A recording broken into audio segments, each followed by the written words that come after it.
So people are unsubscribing from your email list. What the heck is going on with that? Do they not like you? What's going on? Oh my God.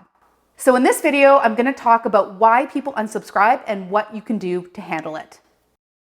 And my name is Kendra. I'm an online business mentor for health coaches and practitioners. I used to be a health coach, and now I help you build a six-figure virtual practice. So if that sounds good to you, you can hit the subscribe button and make sure to hit that bell so that you get notified when I post new videos on Thursdays.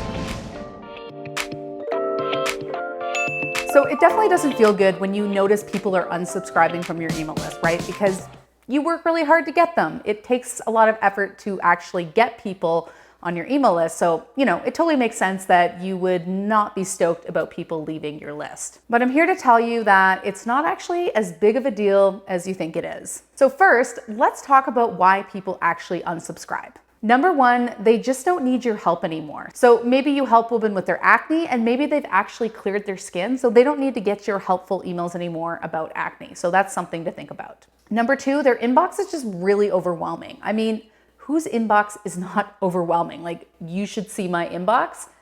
It's a disaster.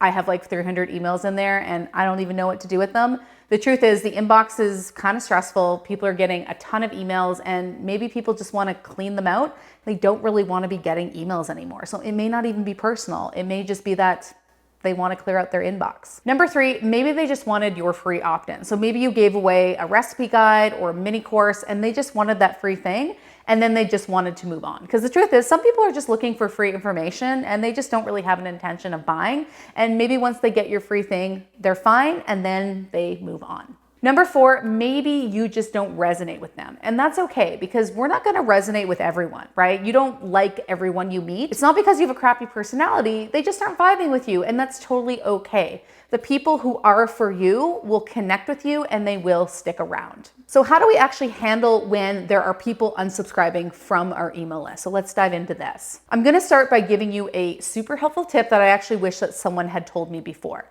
So in any email marketing software, whether you're using ConvertKit or Aweber or GetResponse or whatever, you can give people an option to opt out of the current promotion, but not the entire list. So for example, let's say I am promoting a masterclass and I'm sending out a bunch of promotional emails about a masterclass and maybe people don't care about the masterclass, but they still care about other things that I put out, but they're just getting annoyed with all the promotional emails for the masterclass. So they end up unsubscribing, not because they truly want to opt out of my list, but just because they don't want to deal with the masterclass promotion. You can actually set this up in any email marketing software where you actually have them click a link and that will unsubscribe them from the current promotion, but not from the entire list. So I always put this in my PS and I just say something like, hey, maybe you're not interested in this XYZ masterclass. That's cool. Just click this link and I'll make sure you don't receive any more communication about this. So what that does is it gives people a choice. And a lot of times people will actually just choose to opt out of the current promotion versus the entire list. So this is actually a great way to reduce unsubscribes on your email list. Number two, you obviously want to make sure that all your emails either provide value, they're entertaining, or they are helpful. This is really, really important. And if there's not something for them in the emails, then they're going to opt out.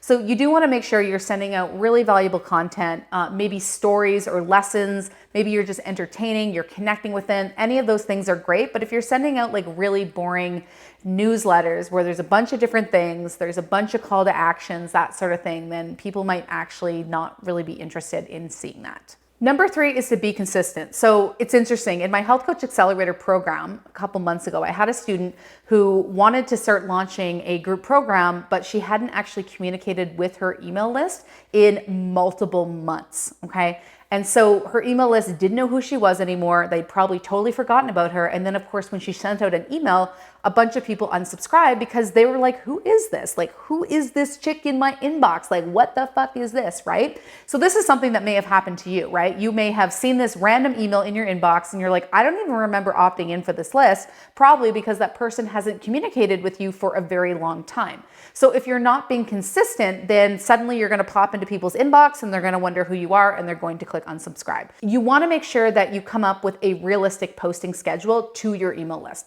I recommend at least once a week. Personally, I email my list 3 to 4 times a week. I know it's a lot, but that's how we roll. and that might not be how you roll. That's cool, but you do want to come up with a posting schedule that you can stick with. So maybe right now you got a lot going on, you're still in your corporate job, maybe weekly isn't realistic, but maybe it's every 2 weeks or maybe it's even monthly. I definitely recommend trying to do more than monthly because that's kind of the amount of time where they might start to forget about you, but try to get it to once a week or at least once every 2 weeks. And number 4, and let me tell you, this is actually the most important thing that I want you to remember from this video, and that's don't sweat it. Don't worry about it. It really doesn't matter. Personally, I don't really pay much attention to my unsubscribes. And I know that anytime I am launching or sending out a promotion that I am gonna get a higher volume of people who unsubscribe, and it's okay. Because if we go back to the reasons why people unsubscribe, it usually really doesn't have much to do with you. People just don't want the emails. They've already gotten help. Maybe they just don't resonate with you. And I know that feels personal, but it's really not because we just don't resonate with everyone we meet, right?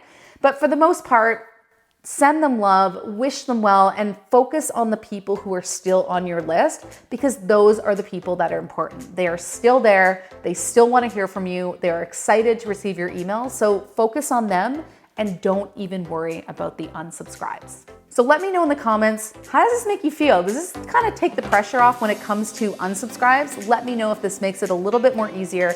And if you like this video, make sure to like, subscribe, leave me a comment, share it with a friend. And if you want to get my step-by-step framework to enrolling 1 to 3 new clients every week into your health coaching business, you can watch my on-demand free masterclass. I will link to that in the description below this video. Thanks so much for tuning in, and I'll see you next Thursday in the next video.